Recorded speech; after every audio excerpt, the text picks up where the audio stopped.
Rico Santana. Yep. Oh, we starting already? Grammy nominated. Yeah, what song are you Grammy nominated for, bro? Actually Grammy nominated for 2 songs on the project on The Color Purple. The Color, is that a movie? Yeah, that's a movie. Okay. It's the second one. So it came out like 1980, 70, I don't know. The original one. Came out then. And then when Oprah redid it, she had us work on the soundtrack. We ended up getting Grammy nominated. I worked with Missy, so I had the opportunity. Oh, so it's a song with Missy. Nah, I worked with Missy. So I got the opportunity to work on whatever she was working on. We did, what's her name, Halle Bailey?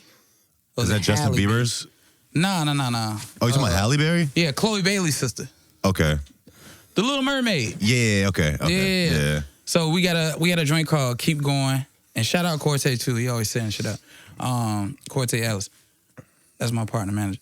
So it was Halle Bailey and Missy. Then we did another joint called Hell No. And all these are from the movie. You gotta watch the movie to know these songs are in the movie. You know what I'm saying? So we sauced them up. So Fantasia, Shinsia, and of course Missy. She's on it too. That's fire. Yeah, I see you. It's every time I see you, you're making sure people know you're Grammy nominated. So I'm trying to figure out what song it is. I'm looking through your page. I'm like, yo, what fucking song? Oh yeah, shout out to my boy Willie Hendricks. And what's my boy that be singing? I'll get to it later. Don't even worry about it. I got to shout him out. What is The Color Purple about? Because I remember I saw that. I think when the trailer came out. I want to say 50s, 60s, when it's it's a black movie, bro. Can we see this synopsis? Is this the first? This the original right here? An epic tale spanning 40 years in the life of Celie. Yeah, Whoopi played her. Yeah. African-American woman living in the South who survived incredible abuse and bigotry after Celie's abusive father marries her off to the equally debasing Mr. Albert Johnson. Things go from bad to worse. Okay. So it came out in 85. So the new one, Fantasia plays Celie. Is it a continuation of the story, or is they you know how they modernized to bring back that tradition and that history to let because it was a great movie. I guess speaking of the Mermaid one, I remember that got a bunch of flag. People were upset about that for some reason. I never watched it. I think because it was a black. Oh mermaid. no, 100%, it was a black mermaid. Girl. But she killed it though. I didn't watch it. I thought it was a kids movie, but it looked fire. Y'all gotta give us a chance. Y'all take everything anyway. Not y'all. No. Damn, that was racist as a motherfucker. I'm Bosnian, so don't associate me with white American culture, please. Word. I'm gonna try not to say y'all, because that's kind of I'm targeting y'all. I'm not gonna do that. Bro, you gonna get up here and be racist within the first 5 minutes? It's crazy. For my ancestors. That's crazy. It's time to fight back. Now I'm playing. But yeah, bro, no, that's amazing. I've been following you on Instagram since I think 2017, 18. Damn, that's what's up, man. I used to make music back in the days. I was following a bunch of people out here. You ever come to the studio? No, I haven't. Why? I don't know. We don't have that many. I don't know. I think at the time when I was making music, I was really just up and coming. You were 2017. Oh yeah. You were probably out of my league. You probably wouldn't even accept me to the studio at that time. What, bro? I love everybody. Yeah. It's crazy. It may look that way, but man, I love everybody. You get around me, I teach you everything I know. Okay. Well, where I was going with that is I feel like you took a hiatus since those days. It's been a couple years since I really seen you do anything online, unless I just haven't been tapped in like that. Yeah, because I realized social media is fake. You don't, in my profession, it don't mean shit. I'm a producer, songwriter. Being in the room is more important than fucking faking on social media. So when you didn't see me in hiatus, I was traveling every week. Literally, I was in Atlanta sleeping on the floors and everything, grinding. I'm at Atlantic Records. I'm working with their artists. I did 9 joints with Cardi B. I'm working with Nicki Minaj, A Boogie with a hoodie, all types. I'm doing everything. What's NBA Youngboy? What's his name? NBA Youngboy? No, his Youngboy. Oh, his Youngboy? Who you talking about, Karen? The black one, the dark skin one. I'm not sure. He'll pull it up though. Yeah, it's like the main one that literally. He was getting a lot of trouble and shit. He signed to Atlanta too. Forgot his name. He's in Youngboy's camp? Quando Rondo, I think. Okay. Yeah. What are you talking about? Yeah, so I was working with a lot of people, along with with Missy. I got the opportunity to work with Monica. Man, a lot of fucking people. Well, I guess also in your side of the profession, you are kind of behind the scenes.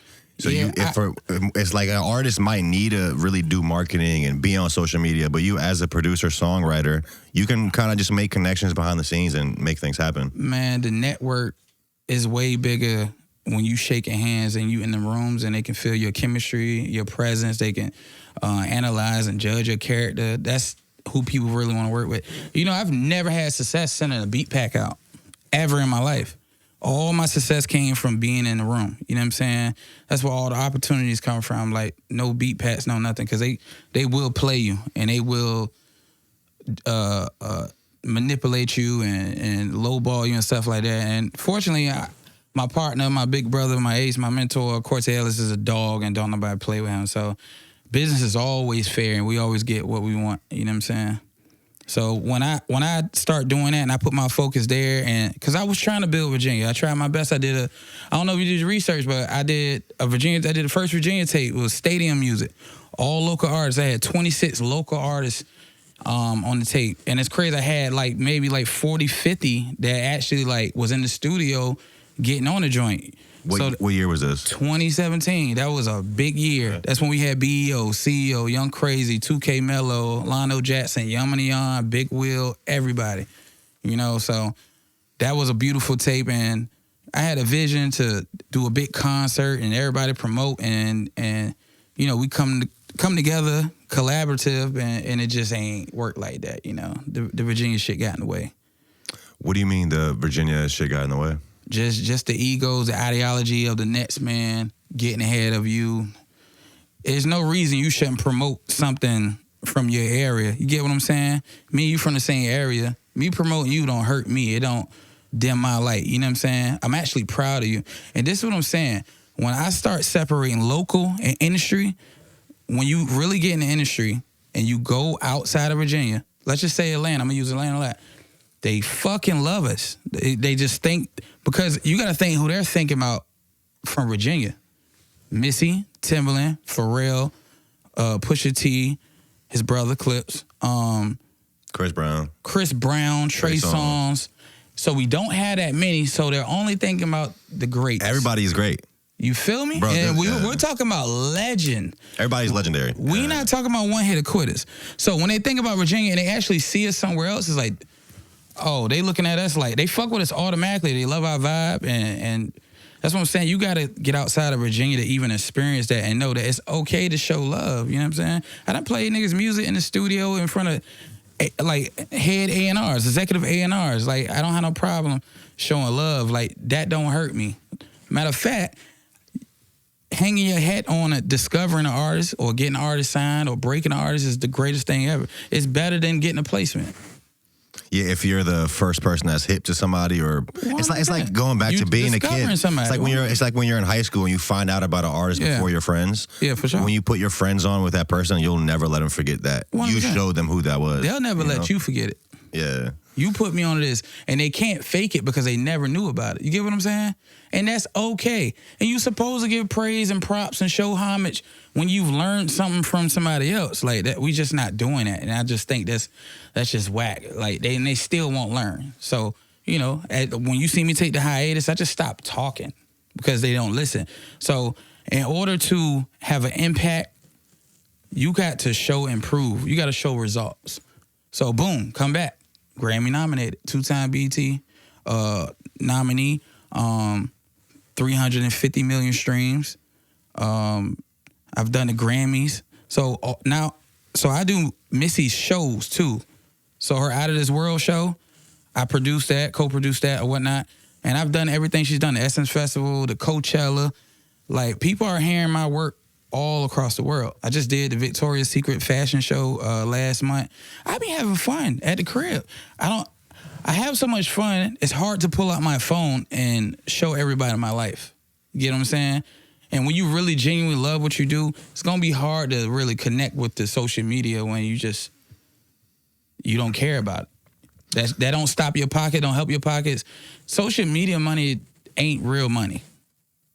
You get what I'm saying? The money from like streams or ads or which money on social media? Bro, advances. Our advances and our streams and our being on the radio, that's our 401k. You got to song us on the radio and it's timeless. It's going to be on the... Bro, I have a movie sync. I'm on Fortnite. Shout out to Cortez Ellis Academy Records, Joe West. Uno. I'm on Fortnite. I'm on Peloton bike. You get what I'm saying? That's real money. It's forever. It's 401k. You know what I'm saying? I'm an entrepreneur. How do entrepreneurs have 401ks? Something has to keep recycling. And if you think about it, you got to think about the artists now, why they sell their catalogs. Because it's going to continue to forever generate income. Well, I saw T-Pain actually posted about that. He was like, a company approached him and like wanted to buy his royalties. And they were like, we'll give you whatever your royalties make for 100 years. And we'll give you all that at once. And it makes sense. Why wouldn't you do that? It makes so much sense. And shout out, I swear to God, shout out Cortez Ellis again. When I said Mutis, what the fuck? When music, so remember I told you I had 9 songs on Cardi B album. Nobody even knows she was doing an album. COVID hit. Fuck music up. Then it became this viral, you just gotta go viral, right? Well, you think that's because of COVID? 100%. Everybody was at home. You can't get in the studio. You can't have more than 2 to 3 people in the studio because I was still working. You get what I'm saying? I had just came back from Paris. As soon as I landed, they announced that COVID didn't spread to the United States and they shut everything down. I couldn't go to the studio no more. My whole project that I did with Cardi B, that shit went to shit. So it just was sitting on the shelf. It was like that shit really like at the time kind of fucked my life up, kind of fucked my run. You know how every producer get their run? Like I was smacking shit. So I didn't really get my run. And that's when it was just TikTok. It just blew the fuck up. That's what I was going to say. I think from my perspective, TikTok made that happen in the game 100%. Where you have to go viral. Yeah, like, because... What I always say is like the industry used to have a monopoly on who you discover. They own the engine. That's the only engine you can find people on. So once TikTok started popping off and artists are just going viral on their own with no label, the labels were like scrambling trying to keep up with that because they lost the power of discovery. It used to be when you first heard of an artist on the radio, you knew it was talent. We used to have a lot of rock stars. When the last time you heard a rock star? MGK trying it. He tried it. Who was MGK? Machine Gun Kelly? Yeah. That's old. I know. You can't even, you know what I'm saying? I'm talking about Garage band's coming back though. The kids in the garage, they in the garage doing bands. Like a couple years ago. Oh, okay. I would say the only new rock star, I would say 2. Don Toliver and Ken Carson and Yeet. Oh, so you're not talking about actual rock. You're just talking about like a superstar. Superstars, hands, stadium music. My whole sound is stadium music. That's why my first say was stadium music. Tizo Touchdown, kind of approaching that. I don't know them, and that's no offense. And I love being put on the music, by the way. Never heard of Tizo? I'm maybe if I heard a song, I don't listen to the radio. You've seen him. He's not on the radio. You've seen him though. Word, yeah. Because I don't really like. I'm so busy doing whatever they tell me. Whoever needs something, and we finna go to them. That I just be locked in. And other than that, I just be with my family. But getting back to the whole COVID thing, it went from real talent that you knew if you didn't have talent, you had no business doing music, to COVID shut down. The whole entire world is saying nobody's working, nobody can go outside, everybody's scared. What's in front of their face? Still got the phones. The phone. Yeah. So motherfuckers get the courage to get up there and do whatever. Now we transform into everything is about entertainment. The ADHD kicked in for everybody. So when you scrolling through, you just looking for a good laugh. Because even myself, I was just posting funny shit. Because nobody's going to just sit down and just listen to an album no more or really lock into an artist. It's kind of hard to do that now with the world just focused being on what's funny or what's toxic. You know what I'm saying? It's like microwavable content. It's here today, gone tomorrow. There's no more artist development. I feel like that stopped before COVID, but nah. They had COVID too. Yeah. I mean, I think people have been saying that for after like a decade. COVID, and I can say only because I'm in those buildings, I'm in those rooms, and I knew who was up next. Bro, COVID hit. so many label subsidiaries. I think almost every subsidiary got dropped from Universal, Atlantic, 300, Sony. They all got dropped. A&Rs got fired. It became, we don't need y'all anymore because we can discover the next viral hit on TikTok, Instagram, whatever is using, YouTube, whatnot. We don't need the middleman anymore. You get what I'm saying? They all got fired. And that hurt me too because I had a lot of records and a lot of people that was up next, and boom, my money gone. I never forget, I was depressed about it. Like they said, you fired. Matter of fact, they fired, I think it was Julie, I don't want to be wrong. It was Republic. It was some bullshit with the whole Republic label, and somebody stepped down, and then somebody got the job and then completely wiped the whole building out, and then brung their own people in and just got rid of who they didn't need, and they just start saving money for real. It's all about saving money now. We don't have to. You know what I'm saying? We don't have to work hard no more. They gonna look at your analytics. So if you want to know why a lot of people not getting signed, they don't have no numbers. They don't have no streams. They don't have no traction. And labels want they lick back. Well, they don't have traction, but I also think that the labels had to change their plan. So like the music, as you know, the music industry is forever evolving. And it's it's one of those games that you have to constantly adapt, right? Yeah. And the labels did too. So as this new technology come out, TikTok, social media, artists are blowing on their own. They don't necessarily need a label. They don't. I think labels are underappreciated still. You know what that is, though? Let's get to that. Also, I think labels are underappreciated because they do have the skill to take your current buzz and make it mean something in like 20 years. The machine. Artists don't have that. Mm-hmm. So I have friends that like live in LA and that like work with labels and stuff, and they tell me that during the height of TikTok when people were blowing up, labels were literally they didn't care if an artist would be popping next year. They'll sign him right now. He has a buzz. They'll make the money this year. Next year, they'll find somebody else. And I think they're not doing that anymore because they saw that there's no longevity in that. So I don't know what's happening behind the scenes, if they're getting back to trying to find more mature artists, like develop artists. They replacing it. I hope that's not true. The labels have become lazy. What's the easiest way to just not even have to pay an artist? Create your own AI artist. Timbo getting so much flack for that right now, which I love that Virginia is in the forefront of this like new technology that's in music, even though it could be negative depending on how you look at it. But okay, well, what do you think about the AI revolution in music? This is no lie. For the last 2 years, I can't call myself a genius, but you can call me a genius, okay? If you seen me work, you seen the way my brain worked and shit I'm just so ahead of and before my time. I've been doing AI for the last 2 years. So what happened was I had some reference singers that would sing the songs I wrote, and I actually sung, and they would sing them, and it was girls. You get what I'm saying? So we could present them to the labels, and they just sound better. Presentation is everything. You only get one shot. So again, COVID, the reference singers started trying to charge me $500. That's fucking crazy. And it pissed me off.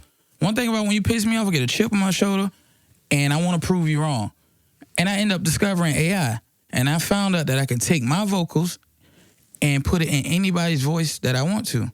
So I had Summer Walker, I had Nicki Minaj, Cardi B, Doja Cat.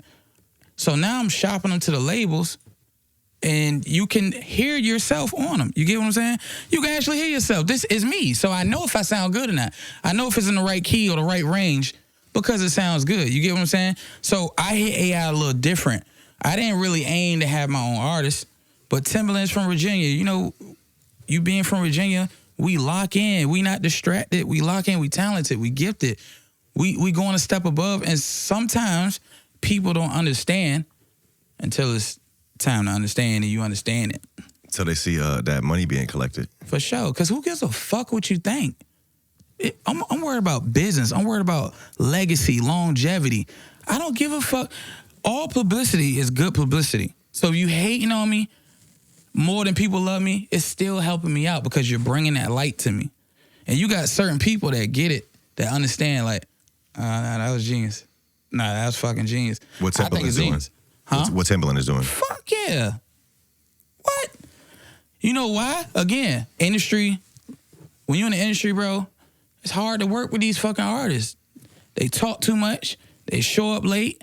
They don't give a fuck. They come in the studio just to stay in the studio and smoke the whole session or fuck off. And then when COVID hit, motherfuckers in there doing promo, doing TikToks, doing ads, all types of shit when we supposed to be recording. So we sitting there just fucking twiddling our fucking fingers and eating fucking snacks, drinking coffee, because we know we're going to be here all night. Like, artists, they talk back too much. They don't have no creative direction. They don't have no vision. They so stuck in their way, and that's not everybody. Some artists, that's a lot. I dealt with a lot of artists in the industry. There's a lot of them that are assholes, and it's a lot of them that are locked in. You know what I'm saying? We tired of that. Yeah. There is a lot of flack that he's getting for the stuff he's doing with AI, and I was shocked to see that it's from a lot of people in the industry that he has ties with that are like, "Yo, Timbo, like this isn't a great move." For me, I'm thinking of it like my perspective kind of changed on it. Originally, I just thought it wouldn't work because I didn't think fans would resonate with an AI artist. But now I'm like, it may work because I'm comparing it to like anime. These are fake characters. They're cartoon characters. What goes with anime? And people love them. And there's soundtracks to anime, and they love the soundtrack. What goes with anime? What goes with it? Mm-hmm. What do you mean? What genre would you say is anime right now? What genre? Mm-hmm. I don't know. I don't really watch anime, to be honest with you. K-pop? Okay. Makes sense, right? She's trying to give me a cheat code. You told me the wrong shit. You say K-pop? I thought you said hip-hop. I was like, I don't know if it's hip-hop. K-pop. Okay. That's a Korean pop? While people so fucking behind, we thinking ahead. I be writing K-pop songs. I want a K-pop bad. But who's just playing K-pop in their car, though? Go to Tokyo. Okay. It's a big, get your ass over there. It's a big world. It's a big world. Bruh, they love their culture and they love hip-hop. Even if you watch the Meg Thee Stallion show, they love the hip-hop artists. Like that culture over there, they just show love. And they love our culture and they're conforming it to theirs. You know what I'm saying? They're not biting or whatever. They're paying the artists from America. And we taking the bags, we taking the checks. Ain't nothing wrong with it. It's a bigger bag than it is in, you know what I'm saying, America or whatever you want to fucking call it. Like, they're not trying to pay us no more. So what are we supposed to do? We have to fucking eat. And I can only imagine how many expenses he got. He got to fucking figure it out. So, hey, we're going to do this. They don't get it now, but when I get my artist signed, and you know what I'm saying, and she looks Asian, she looks Korean or whatnot, you get what I'm saying? It's genius. Tata. Yeah. Tata is genius. But you know what's crazy, though? Mm-hmm. I think, pull up my post, Karen. So I think Timbaland announced something in my comments on TikTok. Like, literally, I don't think he said this anywhere. He said that she's not AI. I think the whole AI thing was part of the rollout. Bro, it's a real girl. And people are so fucking stupid. They're so dumb. They be so, because everybody approaches social media so negative. They just looking at the most negative thing about it. They're not trying to show love or see the best in it. They just want to, and especially comment readers, right? Comment readers are people who go read the comments and feel the same way majority of the people feeling, right? Oh, well, that's because the algorithm is tailoring your comments. 100%. Like, we'll watch the same video, and the algorithm will show me one set of comments, and it'll show you a different set of comments. 100%. It's going to show me how I comment. Yeah. Which is, I look at the bigger picture. He said, AI is used to create the lore of the story. Real girl. 100%. And then they say AI ain't got no emotion. Shit, you ought to hear my songs. It sound just like that.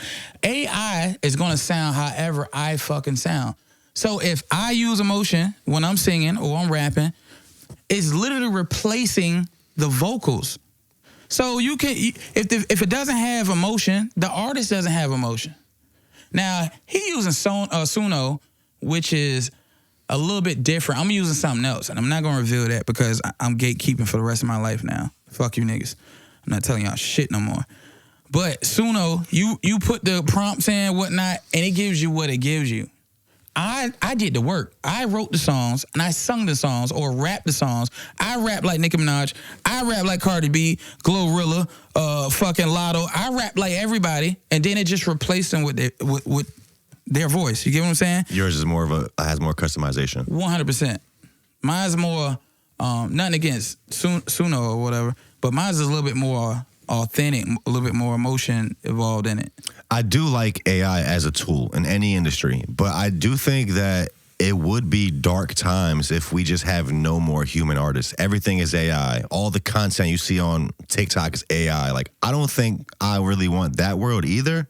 But I think there's like a fine balance where we can get to. I don't like the AI videos. And I started off using AI videos. We was promoting it. It was fun. The Sora ones? Yeah, the runway ones, all types of geeky shit. And this is why I say I'm gatekeeping. Because people will take what you do and do it so fucking whack. And it's not intentional.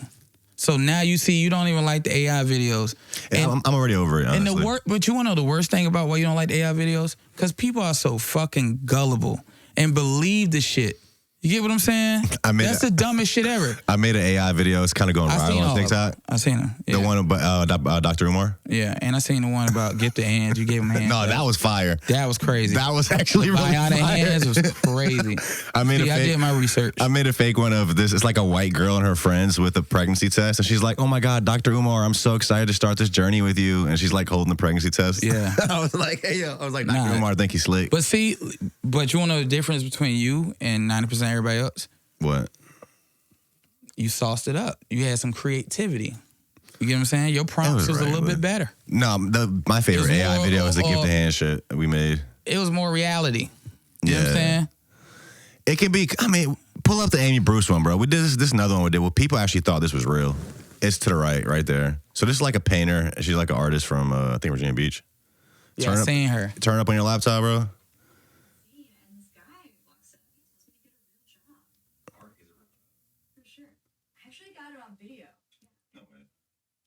I finally finished the T-Rex piece. Look at that. It takes up the whole side of the building. Did a real job. Like, that part is AI. And people thought, like, they were riding for her. No, listen, that's clever, though. You see? Yeah, I think so. You didn't go too far. You used a real video and added a splash of AI. Yeah. That's creative. I think so. You didn't do a whole fucking AI video and you didn't let them do their own props and shit like that, their own prompts. I still want to have creative control. I have my own creative vision of things I want to make. What's wrong with Timbaland having his own creative control and, you get what I'm saying, or me, or certain people who really gifted? I'm not mad at it. I think people are just upset because they think it will totally erase humans from the process. We sick of humans anyway. I'm not sick of humans. I like humans. I'm sick of humans. You know, I'm not from this planet, from out of this world. Me too. Yeah, I'm an alien. But I fuck with humans though. I'm tired of this fucking, I don't even know what to call them. These beings. These heathens. These fucking.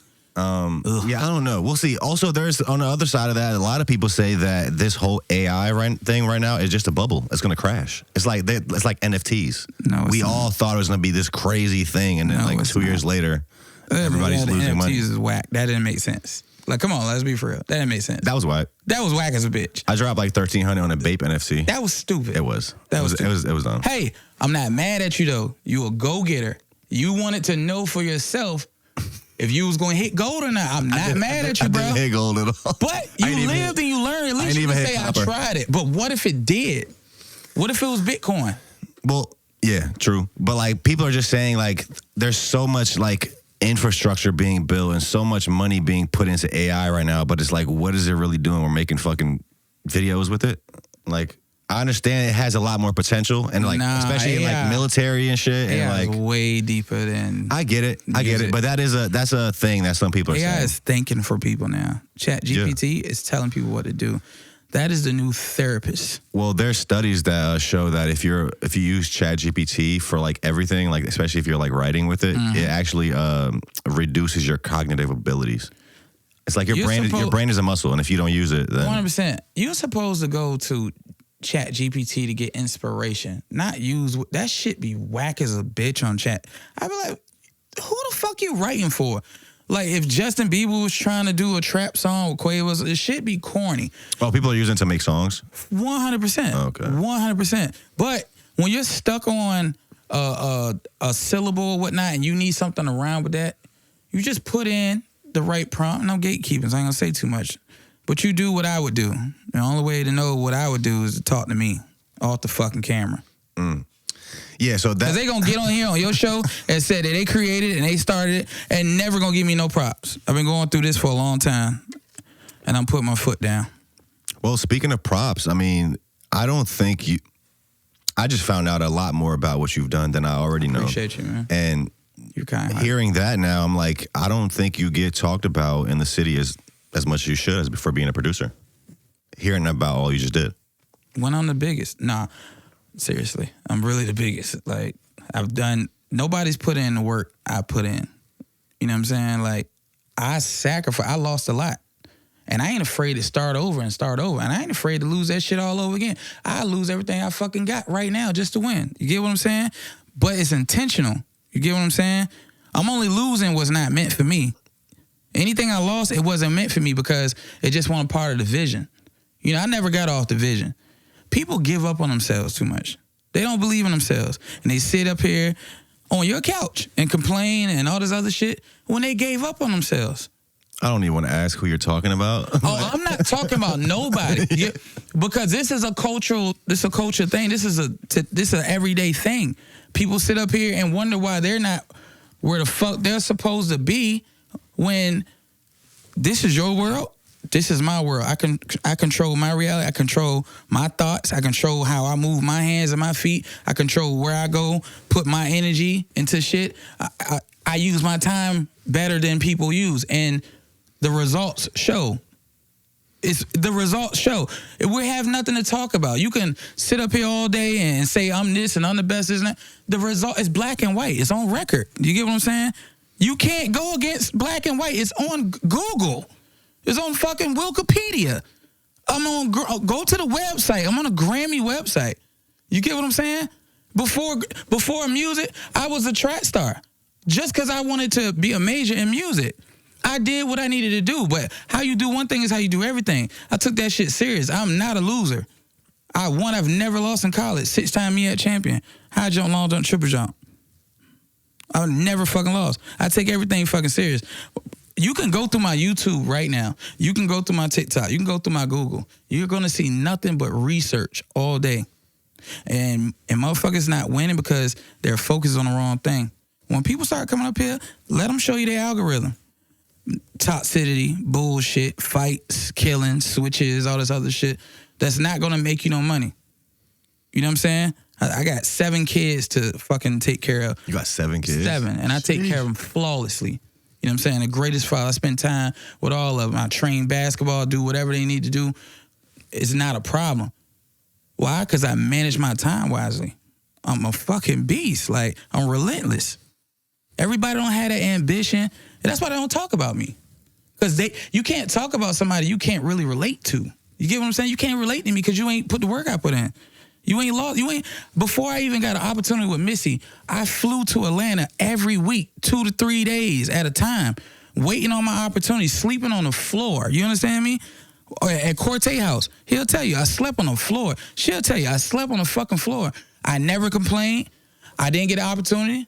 I flew back home, made sure I was able to play at church, get my little $500 a week, you know what I'm saying? When that Monday or whatnot, I'm going to go take another chance. I never gave up on myself. I bet on myself. Then boom, I'm in Atlanta, and he like, yo, Missy got a session with Monica. He's like, oh, be ready. He always tell me be ready, and I'm always ready. And I don't care if I get the opportunity or not. I just know I can live knowing that I was ready. And he said, yo, they ain't got no engineer. Get your ass in there. I said, I'm already in Uber. Boom. I get to, what's the studio called? Patchwork.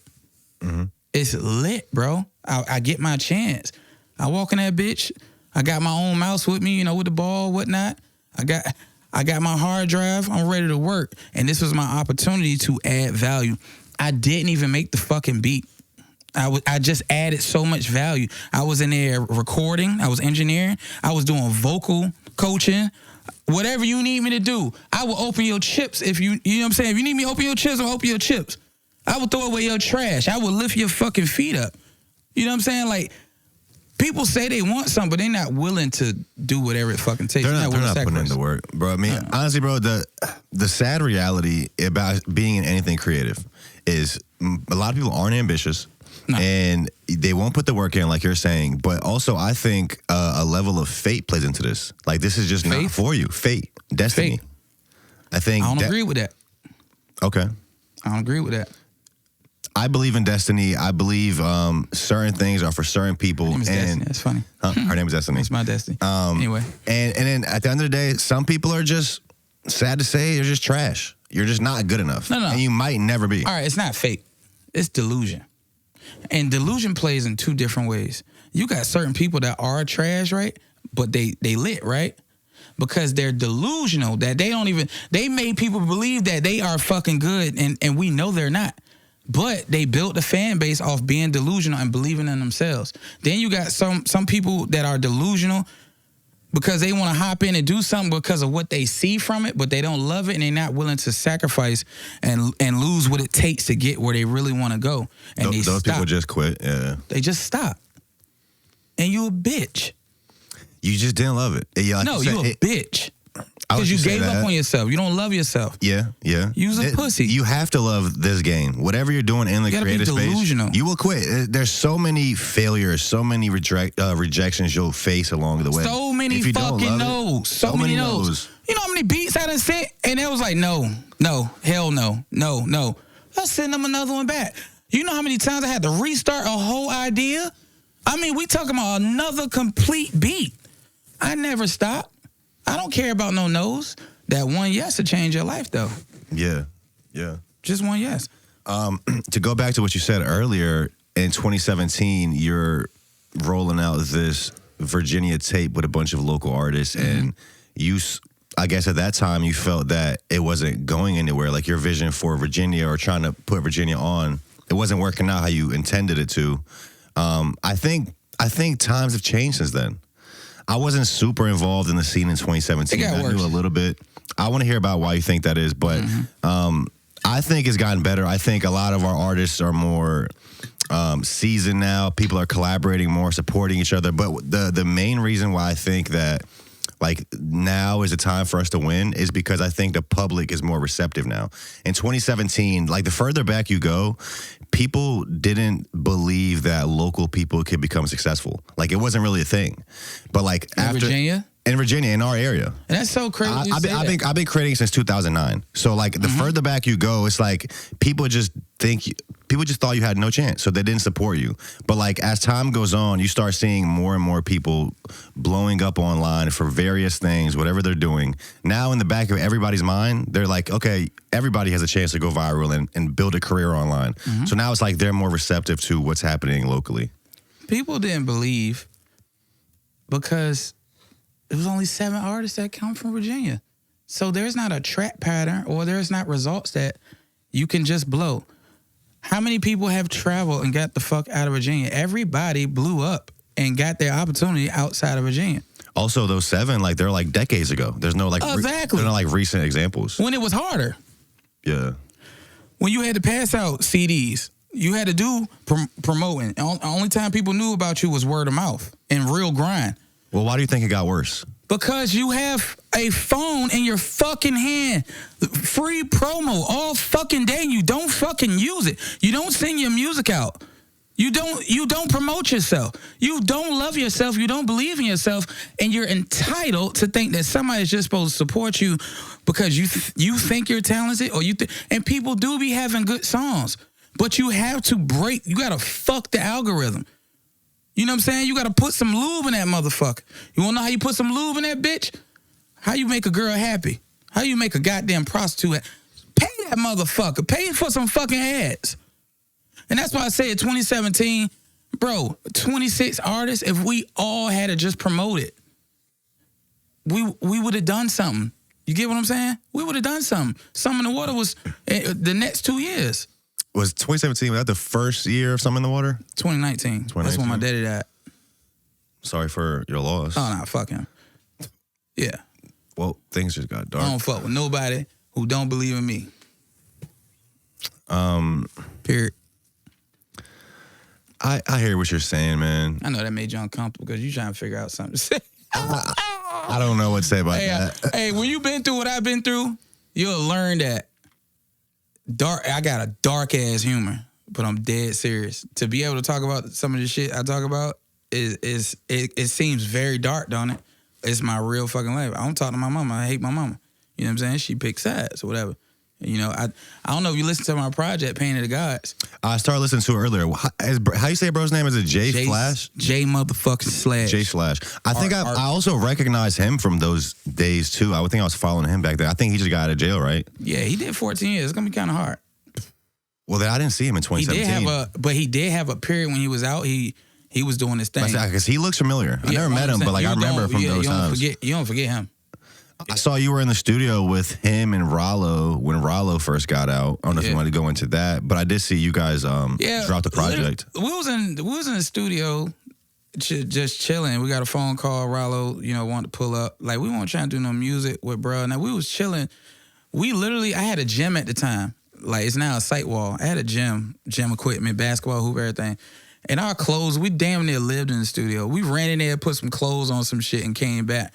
And that, if you look at the pictures, we was fucking towed the fuck down. This was so last minute, but we was with it. It was beautiful. And the crazy thing is, as soon as he pulled up to the studio, he found out that Lil Scooter, it was Lil Scooter, right? He had died. So boom, we playing Pain of the Gods, and he's just sitting there, he receiving it. And we talking his language and it's bringing him back. And that's why we made Pain of the Gods. I told my perspective. He told his perspective. I told what I've been through. He told what he's been through. We told it two different ways. And the first place we put it on was JPEG. Because you listen to it, it's a lot of stories. And I was going through a lot, and I was my own therapist. I did something ain't nobody ever done before. Like, I ran to the smoke. I ran to my problems. I was tired of being hurt. I was tired of crying, being depressed. Like, I just wanted to get this shit over with. So I realized I had to seek some understanding. The only way I'm going to get through, only way we're going to heal is if you understand. Then you can move on. You get what I'm saying? Learning how to grieve. Something they don't teach us in school. Something they don't teach us in church. What they tell us? Oh, they're in a better place. Well, he got shot in his face fucking 10 times. What was a better place than being right here? He face up to a roof. Y'all releasing dubs. He was fine here. Y'all talking about the most cliche shit ever. He's in a better place. He's not hurt no more. Well, shit wrong with the motherfucker. You know what I'm saying? So I don't want to get in that religious shit because I'll get on your ass another time. But again, I had to heal myself, man. I had to really like pull myself out of a dark place. And that's why I talk about myself so much. Why I love myself so much. Because I ain't never give up on me. You know what I'm saying? Like, I ain't never think about committing suicide because that's no offense to nobody. I feel like that's the easy way out. You know what I'm saying? It's harder to deal with your problems. And no matter how big, somebody got bigger problems than me. I would be a fool to think that I got so much, my problem's so big that I can't continue to live on so my children can fucking see me. You get what I'm saying? I'm not going to be selfish. I'm going to deal with this shit. I'm going to get myself together so my kids can see a happier version of me. And that's what I did. I let that shit go. I cried till I ain't have to cry no more and I could listen to the songs. Like, writing them songs was crucial. I'm writing songs about my father who fucking abandoned me. I didn't meet him till I was fucking 21 in college. My mother who I ain't talked to in 10 years who left me for a man. You know what I'm saying? My brother. Like, I lost my brother, my god brother, my best friend in 2008. And I never ran track after that because I was so depressed. You know what I'm saying? Then I tried to shoot a music video for Pain of the Gods. Tears for Woo. Shout out my brother Woo. I go to the grave site. I'm about to do a whole tombstone video just to find out he don't even have no tombstone. And nobody told me. You get what I'm saying? Did you get on one? Yeah, we got on one. It's on the way. Them shits take forever to get here. Forever. We talking about 3 to 6 months. God damn. Anyway, so on the project, I'm talking about different shit. I put the phone call with my dad when he was calling me before he was on his deathbed, about to die. I ain't give a fuck. I ain't got no remorse for me. I'm not giving you the satisfaction of letting you say your goodbyes to me when you fucking neglected me and left me in Virginia. I was born in Chicago.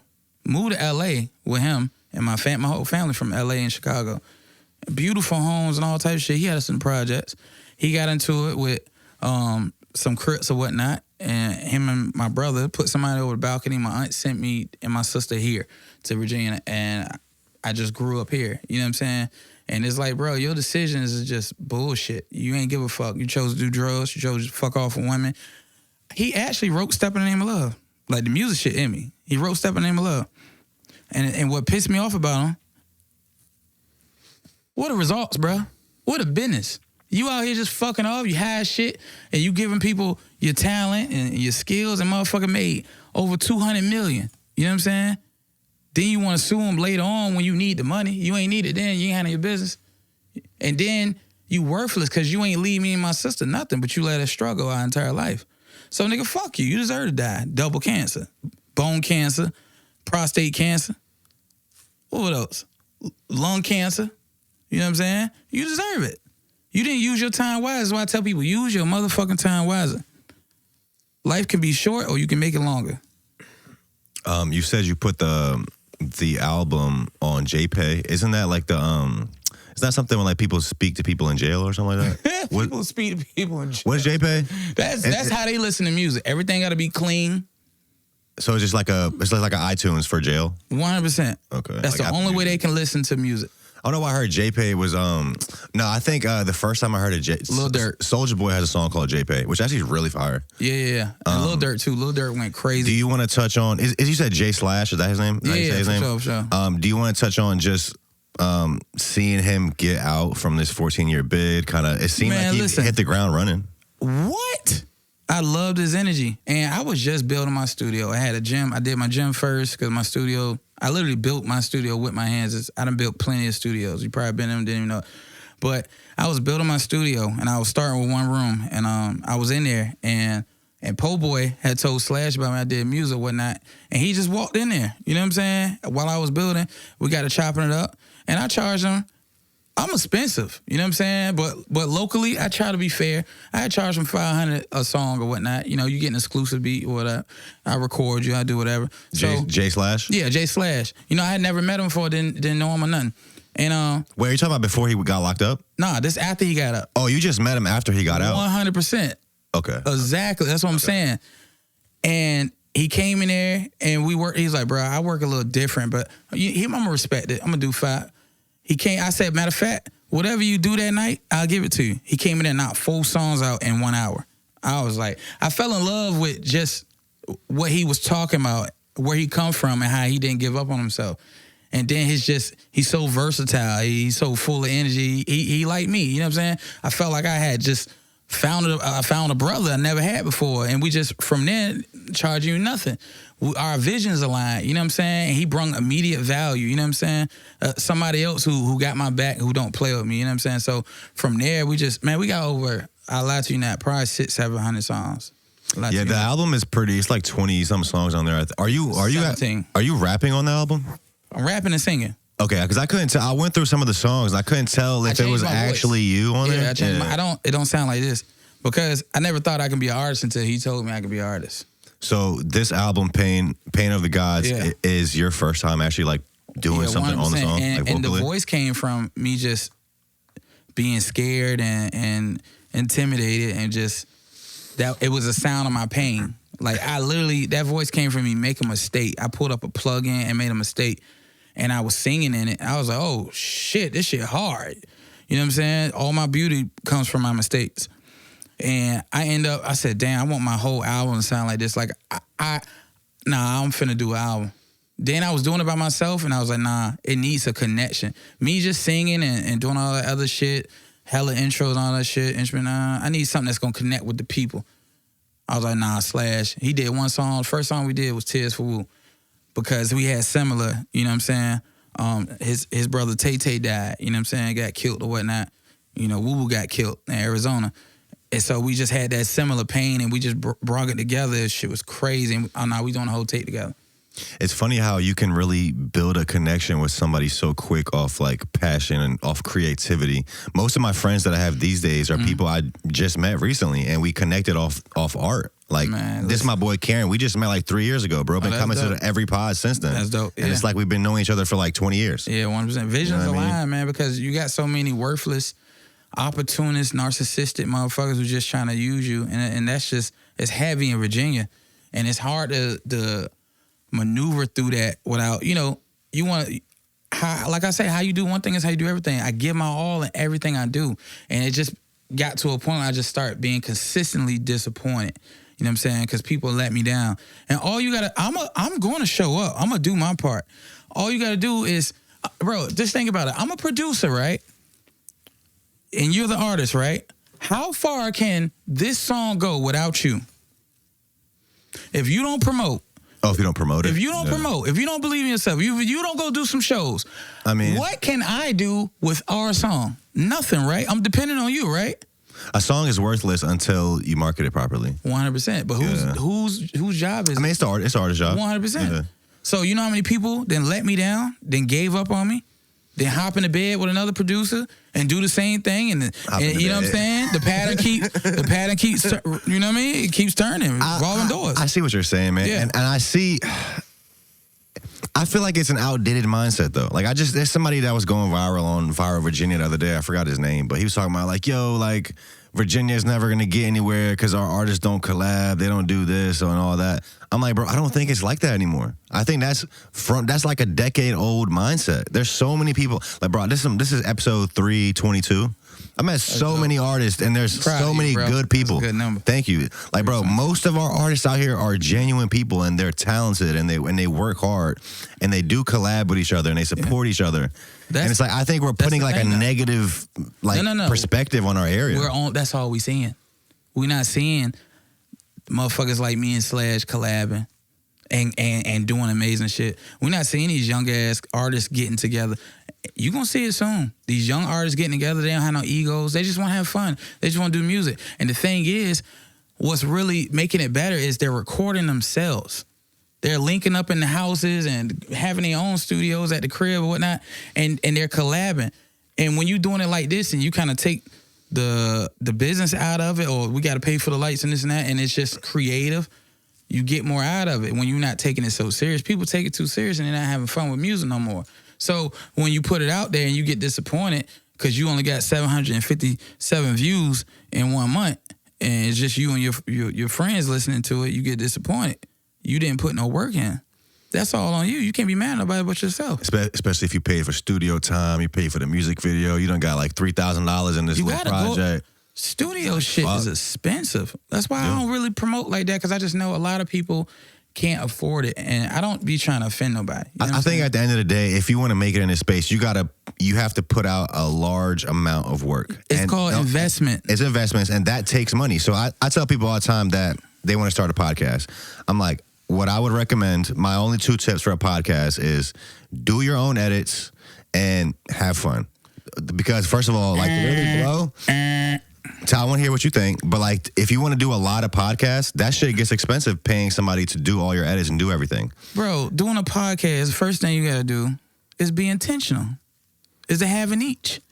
Motherfuckers just want to do something because they see everybody else doing it. Now we're talking about like what you're doing on the podcast. But I'm talking about just like literally like what it takes to do a podcast. People have podcasts on their phones. You don't That's what I'm saying. That's what I'm saying. Like, do everything you can yourself. Is it entertaining? Is it intentional? You get what I'm saying?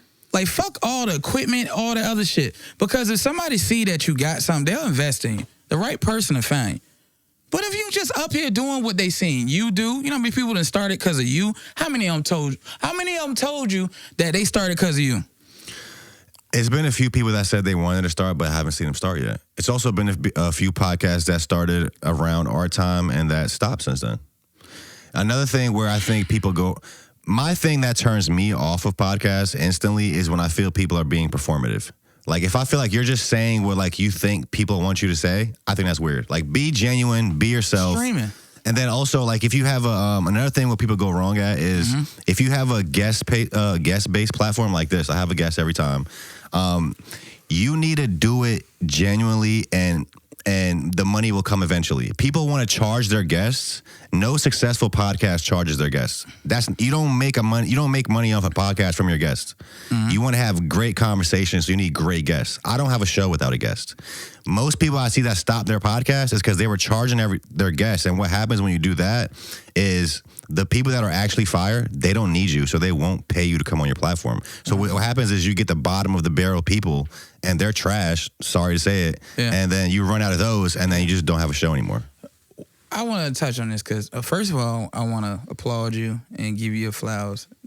I watched damn near all 322 No, you didn't. Relax. No, bullshit. You can go through my history. It's on record. Okay. You know what I'm saying? Well, thank you. Because again, I'm being intentional. I want to know how who you are and how I'm going to add value to any situation. How can I add value if I'm doing my research? You get what I'm saying? A lot of people, when you get into this shit and you thinking about money, you're not thinking like an entrepreneur. You got to spend more money to get this business off the ground before you ever gonna make money. And when your expectations are fucked up, you get disappointed. You become another motherfucker over there in the lost and found. That's why we have trash ass shows. That's why I got into streaming and I stopped, because I can't be the chat. I can't be up here trying to entertain y'all and doing some fake ass shit the whole time. Like the shit is goofy, and I just can't be corny. That's some kid shit. No, I can't be corny. Yeah, like at all. And then I wanted to do it like show people my process. I can't do that either. It's too tedious. They got ADHD. They went to somewhere else. Like my process is tedious. You may see the ending product is beautiful, but I also don't want to show y'all the magical shit that I do. Like I gotta keep something to myself, because y'all ain't gonna do nothing but take it and say y'all created it, like they do everything else. So we just got revolving doors of people just crashing and getting burnt out because they going into it unintentional. They're not doing it for the right reasons. They're not doing it because they want to share light, positivity. You can fuck off, you can play around, whatever, but what's the real goal? What's the real message behind it? Podcast, you the first person that really interviewed me where I ain't got to talk about myself in my own podcast. You know what I'm saying? You giving people like me a platform to be heard, you know what I'm saying, and to speak our truth or whatnot. And the perception is just different that way. You get what I'm saying? So I feel like you're important. I actually fuck with you. Thank you, bro. Yeah. I really appreciate that. I think you should put yourself on your wall somewhere too. I don't want to. You deserve that. I see myself in Larry. You know what's crazy? I'm not on nobody's wall. This is the crazy shit. That's all I'm gonna say. I don't understand. That put me on the wall. I don't understand. If you think about the greatest niggas from Virginia, and you just look on walls, and they just put anybody up there. It take a good 20 years to get put up on a wall somewhere. No, the fuck it don't. Because these motherfuckers ain't been doing music for 2-3 years. They on the wall. I don't know what wall they're on. It's just the wall. Well, I was gonna say what I think. Brands like ours, and there's other brands like Who's Next 757. Club that's my Creative. dog Cam. I fuck with Cam. That's my dog. How the fuck somebody from New York come down here and do more for Virginia than the niggas from Virginia doing for Virginia? I don't know. Cam is a great guy. I really fuck with Cam. That's my dog. I love him. Bro, he actually comes to my house. He's like, we love to my house, bro. Okay. I saw a picture of your house on your Instagram. I appreciate it. It's like a nice house. Yeah. God is good. But I was just say what I think brands are. But you would think that somebody would see my house, see the results all I'm getting, and want to follow me and want to you would think I would motivate them. What the fuck are y'all looking at? You get what I'm saying? You would think you would see a 7,000 square foot, $3 million fucking mansion, and you would think damn, how can I get that? I'll teach you. Motherfuckers be fucking focused on the wrong shit. That's why I troll on social media. I don't take this shit serious at all, because nobody gives a fuck. They all, if it bleeds, it leads. I post negative shit, my shit go crazy.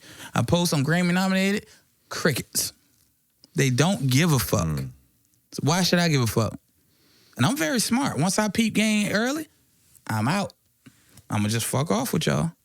But don't ever think my life on social media is real. I try to pretty much be myself online. Like if you watch my podcast and you've been watching me for a while, you pretty much know me. That's pretty much who I am. Yeah. But that's another reason why I think the 757 is getting a lot closer to blowing up as a whole, because we have platforms now. You on the way. That's what we missed for the longest. You gonna blow up. You on the way. God willing. We always had fire artists, bro. Since we're talking about 2017 days and before that, but we never had platforms. We need on the radar. Yeah. Can I say something very important? We have to stop thinking about platforms, and we have to realize that we have to leave and go. I'm not saying you have to move out of Virginia, because again, I live here. You have to go be seen and shake hands with somebody else. We move around until we get a fucking NFL team, a basketball team, a baseball team. The Norfolk Tides do not fucking count, or the hockey team. Until we get a fucking arena where we can bump into somebody. Imagine the little kids that, I seen Denzel at the fucking Norfolk game, the Norfolk NFL game or NBA game.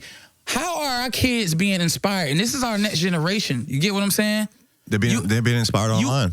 That ain't good enough because you gotta see it and you gotta feel it and you gotta experience. Experience is everything. You know what I'm saying? Seeing it online ain't the same thing. Because in the back of your mind, you seeing that don't nobody believe in themselves. You get what I'm saying? You can see whatever you want. You got to go feel that shit, and you got to know that it's available and it's out there. You got to get the fuck out of Virginia. You got to go travel. Get you a passport. Just go have some fun. Go see some palm trees. Boy, seeing palm trees for the first time in person will change your fucking life.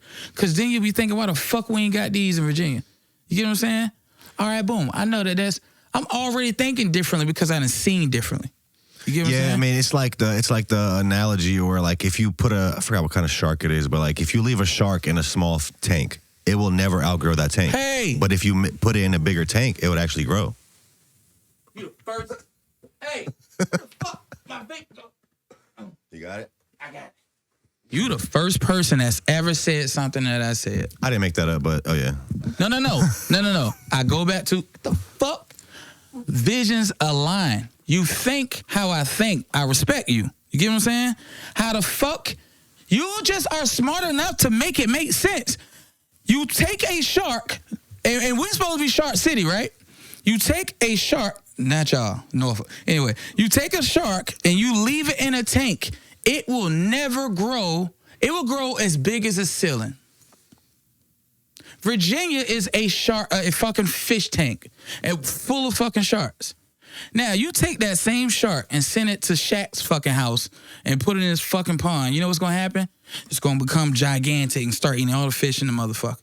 That is what Virginia is. We go other places and we take over. Because we already put the work, we already got the gift, we already got the talent. And we've already locked in because we don't have nothing to be entertained from. We ain't seen shit. We can't go nowhere. We can't go catch a fucking basketball game on a fucking Friday or Tuesday, whenever. Oh, LeBron playing. Oh, you know what I'm saying? I'm taking my kids to go see LeBron. We are being raped of those fucking experiences as a jit. So how the fuck are we supposed to? Only the people with real imagination and the ones that are relentless are ever going to be successful. Period. I agree that you have to travel outside of Virginia. We do that too. I mean, we've done podcasts in LA, New York, fucking Maryland, like DC. I've seen it. And it's great to go around and touch base with these different scenes, shake hands. Mm-hmm. But with the internet, you don't necessarily have to do that. I think like we need to build platforms that attract people here. And that, I mean, that's what a sports team is that too. I disagree. You know what I mean? Well, that's what a sports team is. That's something that attracts people here. As far as the artist, I'm going to tell you why you have to go somewhere else. The internet will never allow somebody to feel your presence and your energy and to really judge you off your motherfucking character and see you for who you are. All they do is hear your music. I mean, I've traveled and done podcasts with people that have seen my show online and liked my show, and then so we went over there and did a podcast with them. So like, what I'm saying is like that's what a sports team is too. It's some type of infrastructure that brings people here. Yeah. So now if we have a podcast that's getting millions of views, now like artists from all over the country want to come here and do my podcast. You different though. We have DJ platforms that are doing it already. So Social Supply, I don't know if you know what that is. It's a DJ platform. Send it to me. I want to. They're probably the biggest DJ platform out here. They do millions of views on YouTube. Word. They do DJ sets, but they have famous DJs coming from all over the country to Virginia Beach to do shows, and now those shows are packed out. So stuff like that wants people. They're coming here and getting the money. They're getting the bag, but still, they're just coming here getting the bag and they're leaving. There's no exchange. There's no handshakes. It's just if people come here, it's just to get a bag. And get it as big of a bag as they can. It's not to... You go to Atlanta, you know you can go to this place. We don't even have no fucking clubs. Where you gonna go to the alley? You got Yukio. You got Culture. You got a new spot, and my man open up and off the ocean front. We have Karma. We got 5 fucking clubs. We don't have no nightlife. We don't do alley slander on this show. No, I have no slander. I'm just saying, where else you gonna go? The alley line was crazy on the night before Thanksgiving. But that's a tradition. You get what I'm saying? Yo, did you know that the owner of the alley is white? Duh. Okay, I just found that out. I was kind of shocked. You know, come on now. I was kind of shocked. Are you stupid? The biggest black club in Hampton? the alley's still open and it's not owned by a white person or a Jew? So what I found out is that's because the owner of the alley gives the city of Hampton like $1 million every year. Grandfathered in. And that's why they continue to let it be open even though it's like so much drama there. Which I'm not mad at it. You just brung up one of the biggest topics ever. I want to get him on the podcast. Politics. That's another reason why people don't become successful. They ain't politicking. You know why I lost the fucking Grammys? You want to know who I lost to? Who? First of all, we had the greatest artists in the world. We talking about, first of all, Oprah. We're working with Oprah. Missy, Timbaland, Keisha Coles, Alicia Keys, Jennifer Hudson, Tank, her, so on, so on, so on. You get what I'm saying? Was the Grammy for like best soundtrack or something? Yeah, for sure. Okay. Best movie soundtrack. And we lost to fucking Doom. Doom 2. Okay. I don't even think I've seen People that. don't know what hurt is, bro. I knew I had it wrapped up in the bag. So that was because of politics, you think? 100%. I was depressed.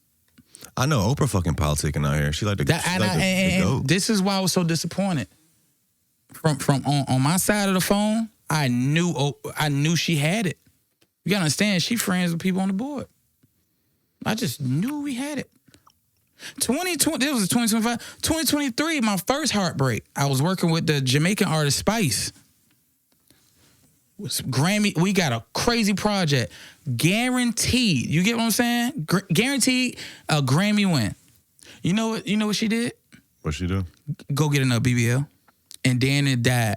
So while everybody asking for Grammy considerations, she not.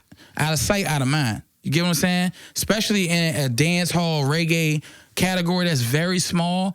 You know, that's some last shit people go to after they already voted for the big shit. You only get to vote for like five things. You get what I'm saying? So after you voted for Beyonce, Taylor Swift, Charlie Puth and Chris Brown, whatever, what's left? It's literally you have to ask for those things. And like I got raped at my first Grammy, you know what I'm saying? Like after we put in the work, like again, the artists letting the producers and songwriters down by not doing their job. BBLs fell off crazy. She almost died. I'm talking about not even her, just BBLs in general. Kind of fell I off. was disappointed. Missing the Grammy for a BBL is kind of crazy. I've been depressed a lot of times because I'm a winner and I take this shit serious. Like people don't even get it. You don't even know why I'm going through or why I'm at the way I'm at because I want to fucking win. And I put the work in, but it's certain things that's out of my control. I can't control that shit. I'm not the artist. I'm not the labels. I'm not the machine. You get what I'm saying? But I damn sure gave you a beautiful piece of art. The Plan B is crazy. That's a weed brand. All right, bet. Bobby Blaze gave me that. That was fucking me. It's been fucking me up this whole... Shout out to my brother. I might gotta take that off the set. No. Keep that up. Shout out to my brothers right there, too. But what the fuck I was talking about? These BBLs. You were talking about the Grammy that you lost because of BBL. You can't put in all the work. The artists are letting you down. Damn, you listen. That's beautiful, bro. You going places, bro. You going places. Damn, that was beautiful. You know what I hate about a woman? A woman can not be looking at you, not listen to you, whatnot, and then she run back your shit word for word, verbatim. That shit pisses me off. But what you did was cool though. I fuck with that though. That just triggered me. I mean, I don't know. I definitely see what you're saying, man. Like, you know, you got to put in the work. You can't do it all yourself, especially in like a collaborative thing where there's an artist but there. This is why I can't sit around and cackle with motherfuckers laughing in people's face because you ain't put in the work I put in, and you ain't even will. I can read you and know if you're willing to die about this shit. You get what I'm saying? Or not even like if they're willing to put the work in, they don't even respect the level of work ethic that it takes to do that. You don't have it. Like, you either got it or you don't. Either got, but it's like somebody's like, oh, I could do that. That's easy. But like Bro, I can look at your life and tell you. My motto is, I'm gonna say it again and again and again. How you do one thing is how you do everything. If you don't give a fuck about this place right now, and it came in here, it was weed everywhere, it was fucking roaches on the floor and trash everywhere, I would see you don't give a fuck about nothing. All because of this. How you do one thing is how you do everything. You take pride in one thing, you're going to take pride in everything you do. Your reputation is everything. You said you built your studio earlier. I also built this Plenty place. of studios. Yeah. I'm an electrician, so I could have fucked with you. If you're an electrician, if anybody needs something, let me know. I figured it out now. I'm still doing that. I love it. Is there anything else you want to touch on? Anything else you want to lead the people with? You do have a podcast. I don't know how consistently you're dropping. I did start my own podcast. It took me a minute. I got something to say. That's the name of it. Yeah, nah, for sure. And I'm gonna bring you on because I know you got something to say. It's your turn to be interviewed and get your shit off where you don't feel like you being cocky or you being arrogant. I want you to go get your shit off on my show too. I'm down. I want to say something. I was gonna cuss you out. Why? Cause I felt disrespected. Why? When you hit me with I'm booked up to December, that hurt my feelings. Bro, I'm booked up to May right now. I don't need you to say it again. I heard you the first time. I wasn't trying to. What, I talked to you in April? You gonna tell Santana you booked up to December?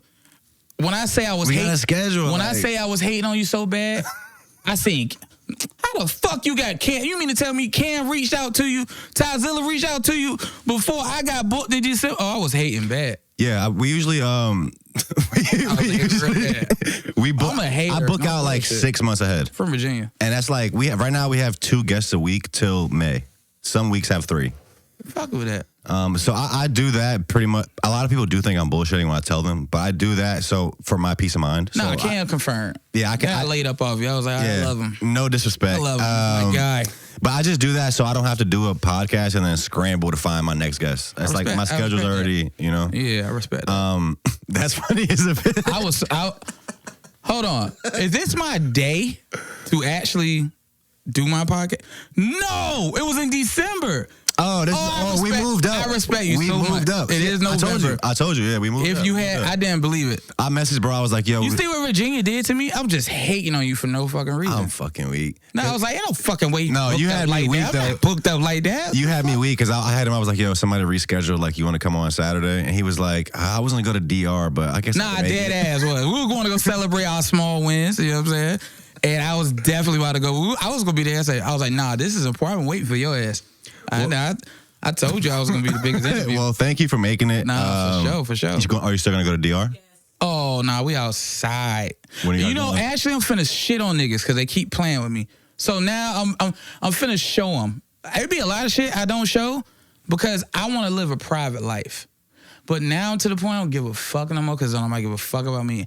I'm going to make motherfuckers feel this shit. You understand me? I'm going to have the greatest time of my life, and you got to see it. Because you know what pisses me off? People, I say this Virginia shit, don't nobody support you. But goddamn, if I show you the millions of views I get, but no you mean to tell me you watching my shit, but you don't respect me enough or don't love me enough to like? It's a double tap. You already got to swipe. You could have double tapped before you swipe, right? You don't want to leave no comment to let me know that you fucking with me, keep going and then. That's a new form of pocket watching. They're just watching. It's bullshit. And I'm calling them out on it. It's life watching. I'm going to give you something to watch. Oh, just stay tuned. Rico Santana. Appreciate you, bro. Definitely inspired. I'm inspired by anybody that's really passionate about this thing and having fun with it and having success. From this day forth, you'll know what real passion look like. Come on. Painting the Gods. Yeah. Yeah. Shout out J Slash. Shout out NFE. You know what I'm saying? Shout out my brother, Corte Ellis, the greatest motherfucker ever. Motherfucker saved my life. You know what I'm saying? He the reason I don't be kirking out. You know what I'm saying? He the chosen one. Anyway, shout out to Miss K, Tink, Jizo, Mayday, Big Murder, Champ, OK B-Day. Yo, OK B-Day, he got this song called Belt. Send it through. I'm trying to hear that. I am. That shit crazy. But yeah, check out the whole NFE, man. So, that's what we doing. We got the best music in Virginia, period. Nobody's producing better music coming out of Dream Studio. Oh, shout out to my studio, Dream Studios. We just opened up a site wall, the biggest site wall in Virginia, 32 by 32. We got a gate. You can pull a motherfucking tank in that bitch if you want to. Site wall, that's like the all white Infinity background. Wall, yeah, where they shoot Apple commercials at and shit like that. You go to my page, I seen you Dream. We'll put the website and people can book that out and shit, right? Yeah, so we'll put that in the description. Got a beautiful studio I built with my hands. You know what I'm saying? It's fly as a motherfucker. You can come in there and do your video because we need studios where people can do music videos and go viral and whatnot. Yeah. But yeah, got a custom TV wall in there. It was 4 75-inch TVs and shit like that. Come on. Looking forward to doing your podcast as well. Oh, yeah. You can we'll set that up for sure. Yeah. Thank you, bro. We're going to do it late because getting here with traffic is insane. How you get through the tunnel, be in Hampton, and still got to travel so fucking far to get to the other side of Hampton? This Newport News, by the way. I'm confused. It's the news. You passed by Hampton to get here. I don't feel safe anymore. Yo, somebody got shot at Patrick Henry Mall today. Oh, my God, yes. You saw that? And he ran down on him. Yeah. Stood over him. And then run. No, that was intentional. That was personal. Still dumb. Why would you do it there? That was personal. Yeah. Somebody had to die, obviously. That was crazy. But rest in peace to, I don't know who the victim was. I just heard the story. I just saw it on Facebook. You know how, we're so empathetic we are now because it's every day.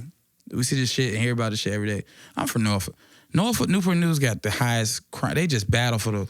And well, they call us bad news, but we've been trying to change the narrative, so we call it good news now. I want to say one last thing. Yes, I sir. love Newport News, bro, because Newport News, majority of my artists came that literally went across the water and came to my studio, came from Newport News, bro. Okay. More than my Norfolk niggas did. I fuck with Newport News. Well, right now, I will say when it comes to the creative scene, most of the things are most of the people and the movers and shakers are in Norfolk and Virginia Beach. Yeah. I think we're the only thing in Newport News for real. Nah, for sure. Most of the people that come on the show, they're like, bro, this is the only time I ever come to Newport News. No. Shout out my boy Say. Say got off of Mercury. He got That's probably Hampton then. If it's off Mercury. Hampton. He got a studio. He got a photography. Oh, what's the videographer? I'm going State of the Art. State of the Art, yeah. Him and Say they going crazy. They got some beautiful shit going on. They got props, drones, all types of shit. Got a recording studio. You want to get a photo shoot. You want to go in there and edit. They got an edit room. If you want to sit there and edit your videos or pictures or whatnot. No, State of the Art's been doing this shit for a while, too. I've been following him for a while. Yeah. We're in New York together. Come on. Thank you, bro. I feel like there's a bunch more we can get into. We could maybe save that for the part 2. Yeah, that's all day. Appreciate you. Definitely. Come on. No question, man.